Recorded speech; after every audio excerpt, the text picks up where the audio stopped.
Blessed to the government, they've done such a good job in creating such a safe environment a child can grow. Because they're in such a robust international community, not many places have that accessibility. I think you need to look at it as, can you fit into community? Yeah. And do you have that thriving, ambitious thinking to match the level of the vibrancy of the city? If you're looking at, okay, I invest in several apartments and turn them into Airbnb, then yes, that's a no-brainer. Yeah, don't just take the leap, do your research. I'm kind of looking back from when I moved here 10 years ago. It was all empty, and now we're seeing everything coming up. That's all they're focused on, is building legacy here. You feel like you're growing and evolving together. The whole attraction of family coming to see Dubai or seeing UAE as a place to come is phenomenal. Welcome to Sobha The Living Room, the podcast where we bring the world of real estate to you. I'm your host, Nimi Mehta, and in today's episode, we are joined by Peggy Li. Peggy is a seasoned strategist with deep expertise in the restaurants, hospitality, and F&B industries with over a decade of experience across the UAE and Asia. Originally from China, Peggy brings a global perspective and a culturally nuanced approach to brand strategy, operations, and market entry in the highly competitive F&B sector. As the founder of SPS Affinity, she advises hospitality brands on positioning, growth, and differentiation with a strong focus on consumer behavior and experiential dining. Peggy is also a respected voice in the industry as a judge for Caterer Middle East and a frequent contributor to food and hospitality forums across the region. Her sharp, strategic thinking and deep understanding of the region's evolving tastes make her a powerful advocate for how dining concepts can foster community, connection, and belonging, especially in dynamic urban landscapes like Dubai. Today, she joins us to share insights on what life in the UAE really looks like.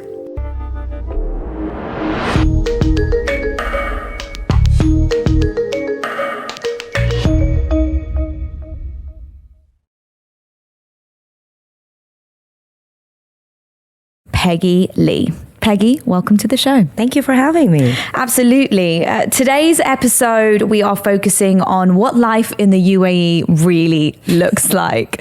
So I feel like we're going to be busting a lot of myths here because there is, many misconceptions globally as to what that looks like. And we're really going to dive deep in with you, but also there's layers to it. And I think that's important for us to point out.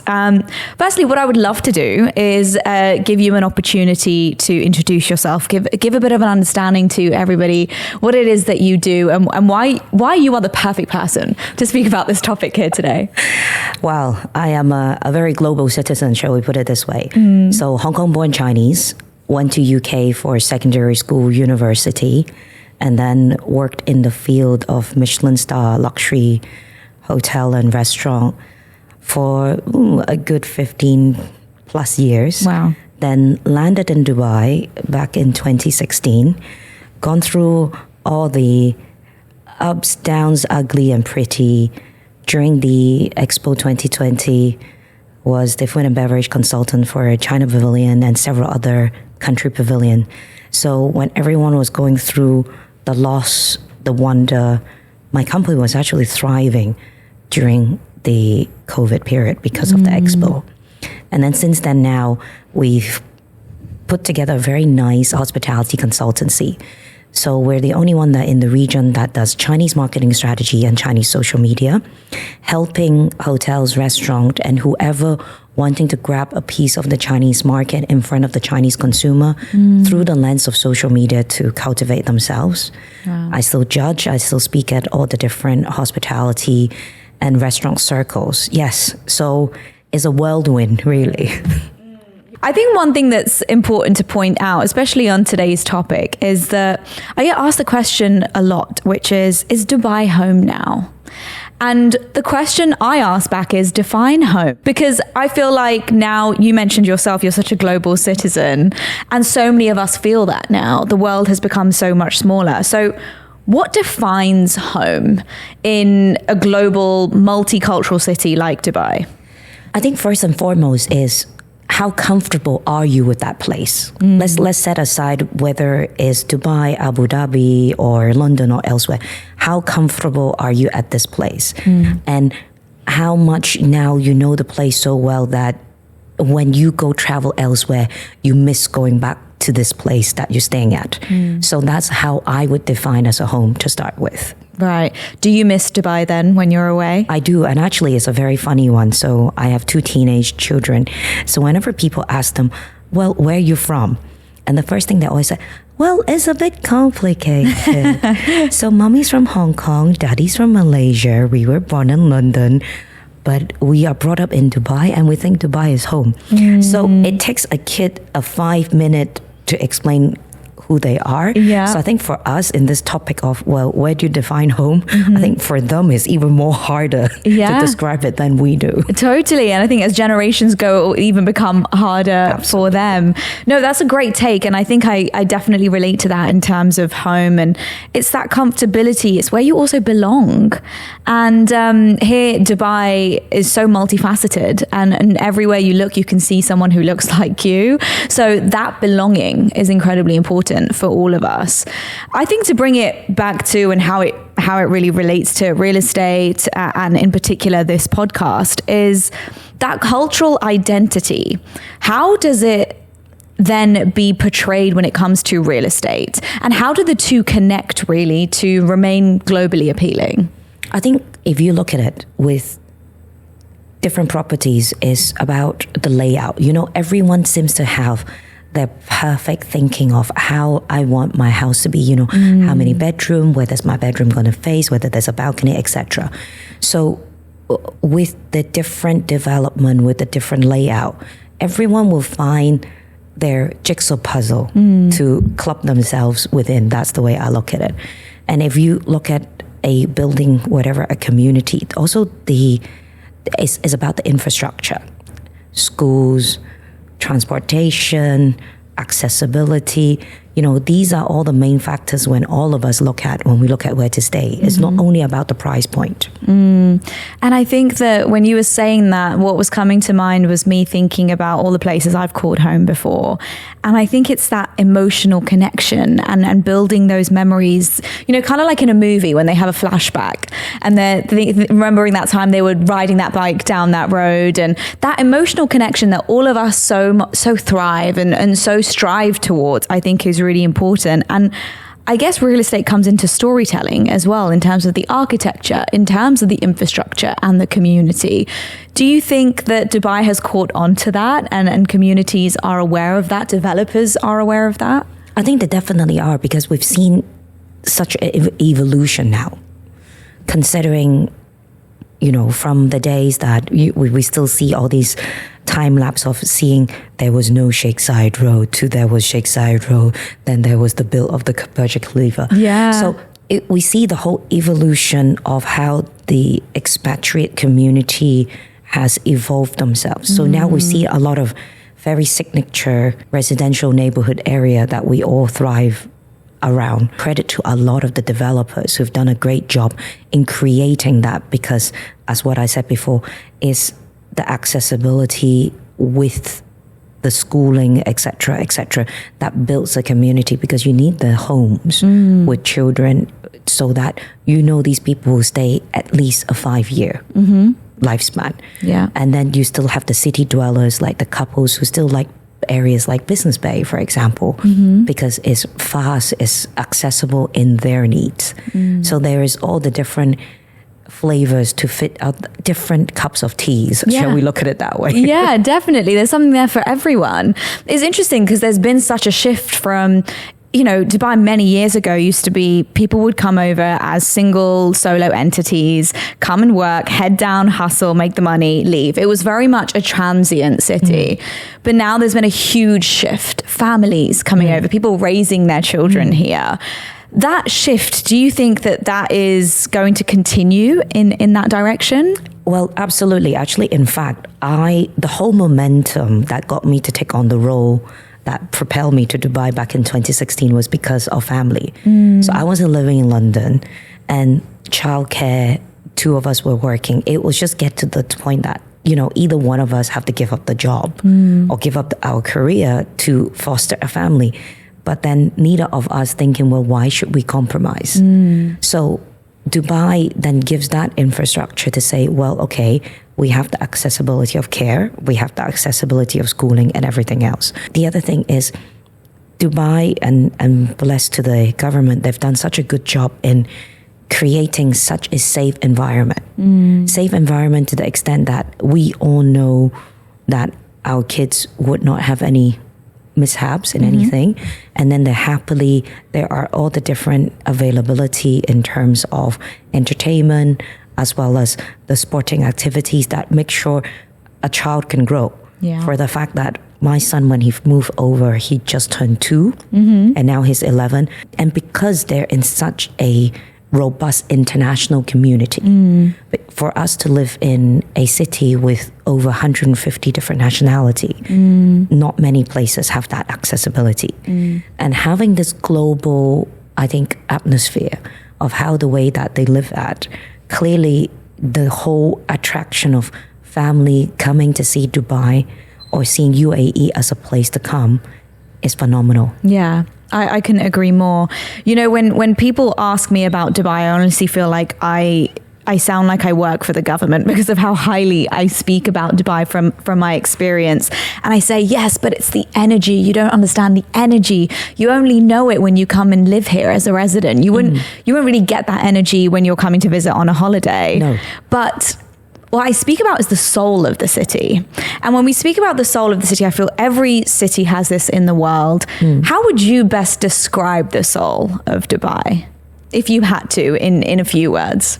Curious, thriving, energetic. Yes, and I feel that. I feel that with every person I meet, every single place I'm at. Everybody here is dreaming big. And you can feel that it's possible here, which is really, really beautiful.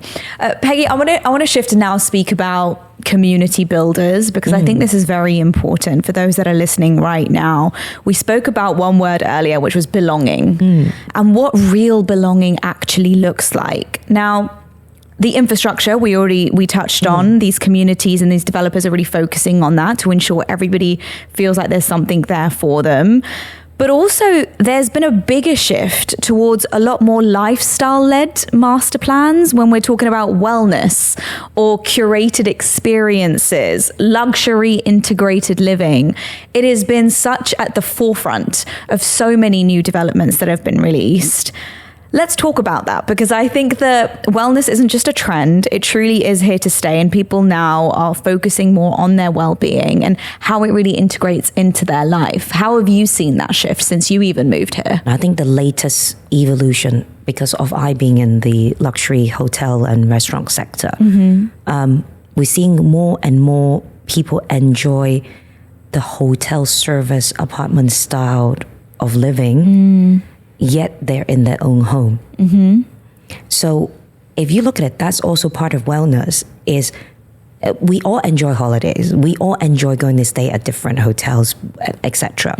So, and we all somewhere somehow always want to bring a part of where we stayed back to the home. And now I think it's a very cute thing that the developer finally catches on to say, oh yeah, we can bring whatever this luxury hotel, 5-star hotel element into the home before they even having to think of how to reconfigure the house. So we already meet them halfway.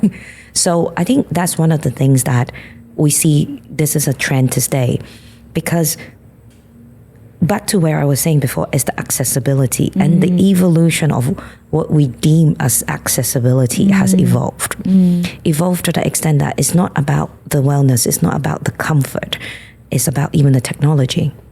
The different gadget that we see around the house, having apps in your phone that can already pre-switch on different rooms, AC, how to temporize everything else. We see all these evolution of these home tech coming up.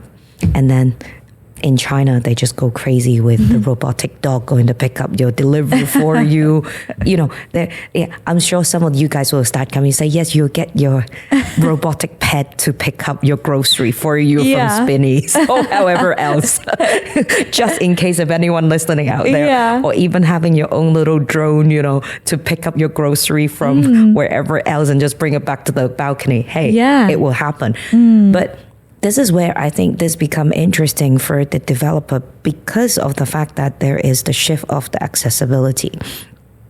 So therefore, you have a more bigger playground to play in terms of the curating, the imagination of what's new, what's next, how to excite the new buyers to want to come or even a new tenant to come and stay there. The other thing is, I always look at it is within the community, we all keep saying that, with the traffic that we have in Dubai, I'm seeing there's a lot of new evolution of, you know, little community electric little buses or cars that coming around, or even cycling tracks that we're seeing that, you know, with Sheikh Hamdan's initiative. All those create a new sense of lifestyle along with the wellness because Dubai, we've just talked about how hot it is, but how do we prolong the timing that we stay outside and enjoy, not only inside our own house, but within the community of the communal area? I think that's the thing that I would love to see more and more evolution of those curation coming through. Yeah, it totally makes sense. And you speak about redefining, or, you know, the evolution of how we define accessibility. How do you think we have redefined the evolution of luxury? Dubai is known for its luxury. It is what people instantly think of when they think of Dubai. You know, the bling, the opulence. You know, I always say, though, to my friends, we don't all dine at the Burj Khalifa every night. You know, that's not the reality of what living here actually is. We live normal lives here. But do you think the definition of luxury has changed here over the years? And in what way, if so? Yes, is because it goes back to what I said about accessibility. When you have managed to access something, you always ask the question, what's next? So that's when the bar get raised. And Dubai, we've been very pampered with a lot of first world problem, as I say it in that retrospect. Yeah, is because things has been so accessible. Therefore, our standards, our expectation go up every time. Yeah. And then when we talk about luxury is, okay, because of the fact that we have so many different nationalities in Dubai, every single nationality bring in their flair of what they deem as luxury. So therefore, we see a different layers of luxury that is driven by the different culture. And that really enriches the demographic of where we are at in Dubai. Because the Russian have their own level of opulent, the Chinese have their own level, the Indian have their own level of opulent, then you've got the European. So now, if you look at all the different flares and flavors that coming, intertwine, we have a very unique blend and a very unique breed in Dubai. Yeah, we really do. And as you're speaking, Peggy, I'm thinking about what luxury means to me. And I think that for face value, luxury used to mean, the things that look good, the things that feel good. And now luxury, as I've got a lot older, means convenience, means safety, means comfortability. And I feel a lot of us have felt that shift, especially since COVID, because that is quite a mark in a lot of our timelines. Luxury doesn't necessarily mean having the fanciest furniture in my home, but it means having a convenient, comfortable home where I know that if, God forbid, we need to go into lockdown again, I'm going to be comfortable here. And there's enough space here for me and the family. And that shift did happen after COVID, where people realized, you know what? I actually want a bigger space, or I want a garden, and I want more comfortability in that. So would you say that luxury has also become convenience and ease of life that people have focused on here in the UAE? Or do you think there's just a diverse definition of what that means? It's a very diverse definition because, like, for example, some people like to be in the heart of where they have very nice restaurants. Yeah. that they can just roll themselves downstairs and roll themselves back up. Some people like to be right next to the beach and just walk out and come back in. Or some people like me where, I need that whole compound situation where the kids can go hang out with their friends that I know they've biked off somewhere and then they will bike back that. So luxury also to another extent is touching on where you're saying is the fact that when you're at that area that everything is at your tempo. I think that's where it comes in. We have friends who are fanatic, golfers, that they know the golf cart as soon as they leave the front of their house, they're at the golf course. Yeah. So, but to a lot of people, they say, oh, that's a bit excessive. But could we call that a luxury? No, as you said, it's accessibility. Yeah, absolutely. Everyone's priority, I guess, is different. Yes. Their wants and their likes. We touched on this before we were recording, which was your location and where you chose to live was very much surrounded and based on the children and their schooling. And one thing that Dubai is phenomenal for is their premium education, their premium schooling, private healthcare, those kind of standards, curated retail experiences, restaurant experiences. Talk to me about that aspect of life, of choosing where you live based on your children and your family and convenience for schooling, because traffic being another conversation that you mentioned, this is a lot of things that now people are basing their decisions on when it comes to choosing where their home is. It is, because the thing is, I think there are certain things we would willing to compromise. There are certain things that is non-compromisable. So when you are people like us who are like a family of 4 and the children timeline doesn't compromise, whereas you as adult, you can still shift. And especially we're the ones who are having to jet around the region for work on a regular basis where you live. And that's when it's even harder to compromise, because you want your helper and your driver to know where to take whom to what, when, where, how, right? And in that extent is the accessibility for the household become a priority than of the personal priority. And I think a lot of people also decided to do, because of post-COVID, we're now starting to have the flexi work hours. Yes. So a lot of us will have the time to work from home. I mean, I do that. I do a kind of 50-50 thing. So because of that, the whole environment and the comfort within your home become even more important, because it's not only a home anymore, it's an office. And some people nowadays got to the point that they get so fed up to try to fight to an office because of the parking, everything. Yeah. I ended up a lot of times going to, it's like, you know what, I'm working from home today. Why don't you come over to my house for a cup of coffee? I'll make you a light lunch. So now the home has then evolved to a meeting space even. So now the accessibility is not only for you, it's not only for the household, it's for other people to come to your house. Yeah. So that's why it's very important when you're in a accessible community that people know that they can easily just pick up the phone. Hey, are you home? I want to drop by. Is that okay? Or I want to drop something off to you. So it has evolved to that point. Yeah. So that's why, I was having this conversation with a developer the other day. I said, how are we seeing the evolution of office blocks? That will be the next conversation of how this is going to evolve in Dubai more than anything else, because of this new trend of the home working or the shall we say the dual working balance.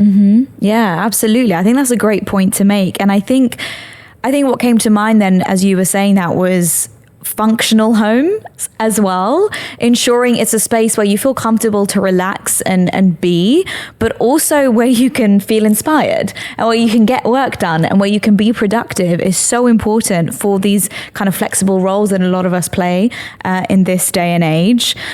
I think another thing that we when we speak about luxury living, when we speak about intentional living and, the culture and the soul of this city, a huge initiative over the last however many years has been how sustainable living is incredibly important.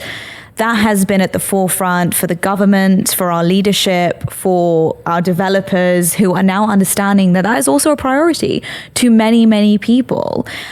When it comes to that sustainability and again, back to the wellness design, would you consider that luxury living? Does it shift more towards the smart and the tech living that now everybody is a lot more focused on? I think it's 50-50. Yeah. So when we look at a living space, we need to break it down to a lot of things, your AC, your lighting. The thing that we always talk about in Dubai, especially us ladies with the hairs, is the water. Yes. It's a very important factor. So the thing is, the sustainability, it has to at least facilitate those 4 points that we talk about, because it's about the air quality, it's the filtration, the temperature. But how much more sustainability can we go on in an apartment or in villa is easier because, you can have solar panel, etc., to help to offset some of the electrical consumption or however else. But in an apartment, how do you do it? So I think this is a thing that I'm seeing a lot of developers that looking at how they utilize the different new technology there to come up with more sustainable and more longevity in terms of how do we prolong this whole recycling process, etc. And yes, it does touch up on the smart living, because the smart living is how to maximize the usage yet preserve the energy when it's not being used. And I think this is something that is of a definition of sustainability, and how I see it is, when it's not being used, could we switch it off? If not, how do we prolong and let it run longer in the lowest possible way? But when we need to use it, is how do we use the saved up energy to then not having to push the generator too far? Yeah, and I think that's a great point to make. And I think that there's still some, weeds to be pulled out as of yet, but I feel like it's going in the right direction in terms of people's focus, and especially the way the government is moving and the initiatives that are being started here. I speak to a lot of people who have either moved here as of recent or, even decades ago. And the conversation is always the same, Peggy. It's always, my goal was to be here for a year and go back home. And now it's been 10. And it's the same conversation that seems to happen over and over again. It's one thing moving over here to Dubai and seeking it as a new opportunity, calling it home. It's another thing staying. And this is that magnetic pull that the UAE has. It is that I'm here and actually I don't want to leave. And so we've spoken about financial investment here on the Sobha Living Room podcast. We have spoken about all other types of investment, but one that is so important is the emotional investment that all of us here as residents feel. It's why people stay. Why do you think that now more and more people are looking to stay, really instill roots here in Dubai and the UAE? In my humble opinion, so I think how the way I see the evolution is, thank you to the government as well as His Highness in looking at how does he see this country is evolving? How does he see the Westerners see this country? From this place not knowing as a place to now this being 50 years. It's the youngest country in the world. Can we put it that way? Yet now it's the country that most talked about amongst everyone lives around the world. Yeah. So it has been phenomenal. And I think because of such an energetic thriving of the government, of how the way they push it, therefore more and more young talent would want to look at, well, what's next? We've seen so much of the evolution political all around the globe. There are still a lot of uncertainty. And I think the cumbersome of being in a bigger country, a more established country, is a bigger machine. For them to having to evolve themselves in a faster pace is hard. So therefore, when as countries are not able to evolve themselves as fast as how a social circumference is from a global citizen perspective, I think, yes, the social media, yes, the accessibility of understanding the data and everything else has evolved now the market or the people lifestyle to such a way that they also want a government to be agile and to be reactive and to be receptive. And UAE being one of the countries that are able to be reactive and receptive.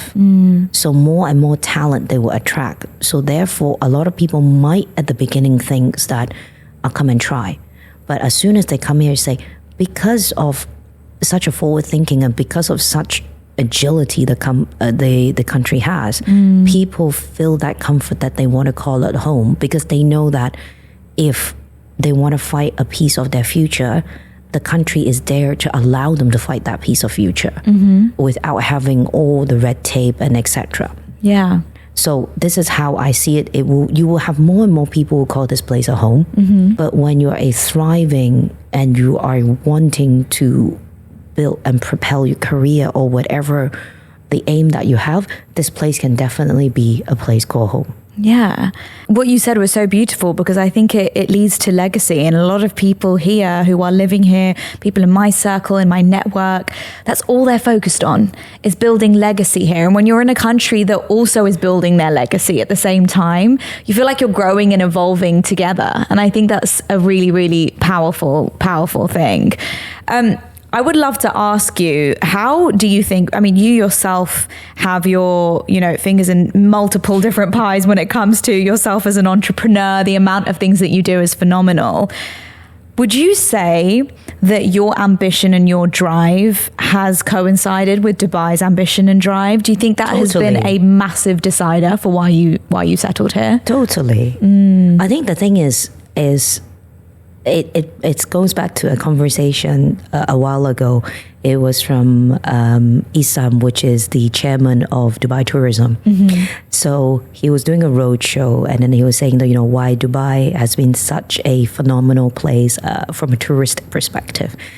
If you count the flight times that you fly, for example, I fly regularly to anywhere in China. So Hong Kong is 7 hours, Shanghai is 7 hours, Beijing is 7 hours. And then if I fly to London, it's also 7 hours. I fly to majority of the European. So everything we fly, majority within our grasp is single digit. Okay? Single digit flight, if you draw a circumference, is a huge amount of places that this place covers.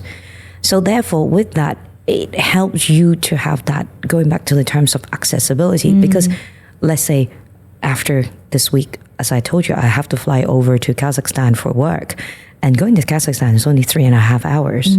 Or if I was to go to India, to Mumbai, it's 2.5 hours. So everything is so accessible that more and more people like to call UAE a home, is they still have that global international living standard, all the amenities and luxury that you want. Yet if they need to pick up and go somewhere for their work, they can just snap, I'm out. Yeah. That's the joy. It is, and that is exactly that, the joy that a lot of people feel here.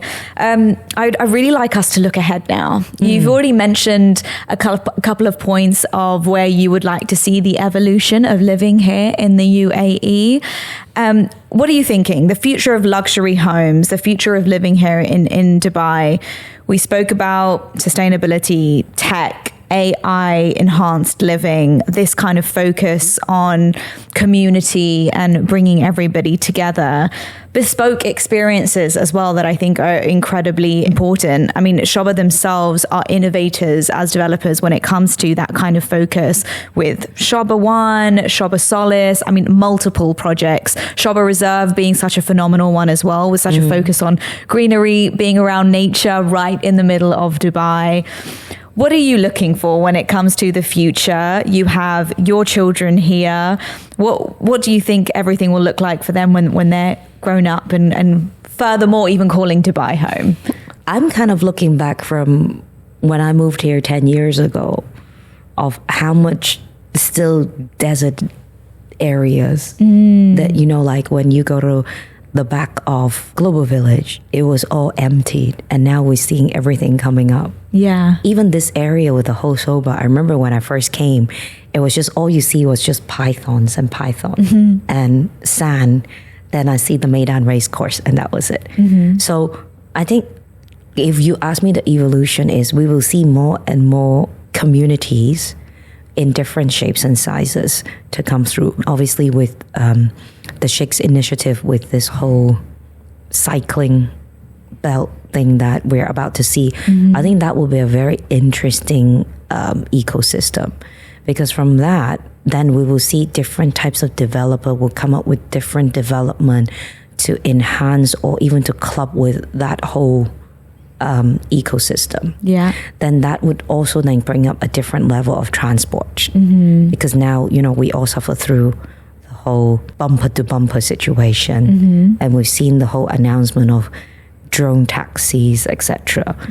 The thing that I've always said since day one that I've come is I don't see enough water taxi accessibility, because ultimately we have the beautiful canal and everything, and it's actually being very underutilized. So it would be quite interesting to see how that would help to change the transportation and the sustainability transportation landscape of Dubai, because we're seeing more and more different developers having water access, etc.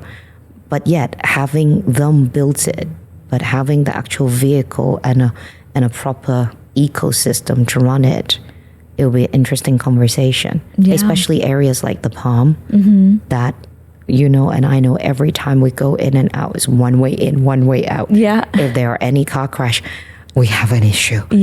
The traffic, the build up. Yes. I think you've got a point there. And I think that even the government's initiative over the last couple of years to make Dubai a more walkable city as well. You know, I've heard rumors of underground tunnels, you know, for people to be able to walk around during the hot season, which is a really, really tough time for a lot of people here.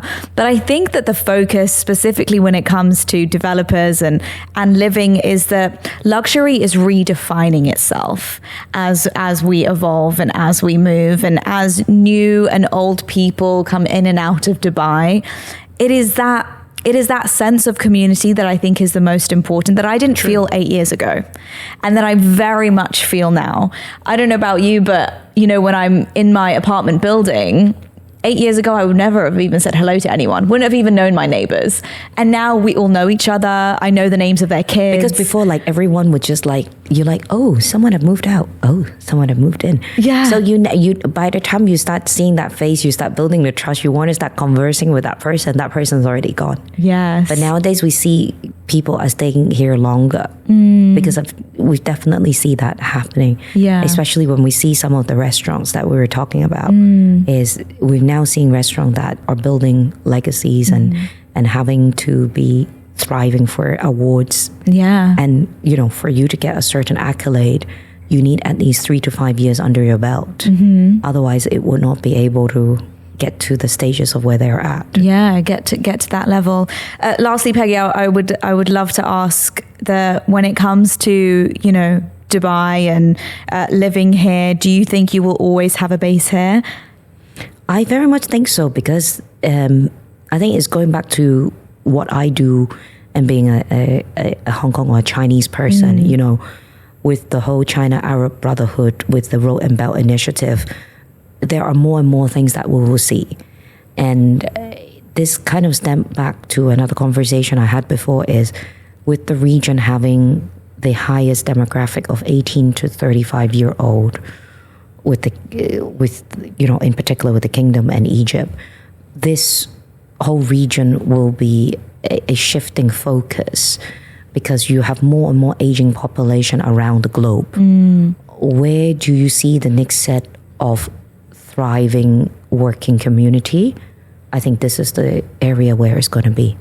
So for anybody listening right now who is maybe sitting on the edge of, should I move to Dubai? Should I invest in Dubai? Should I come over here? Should I try it?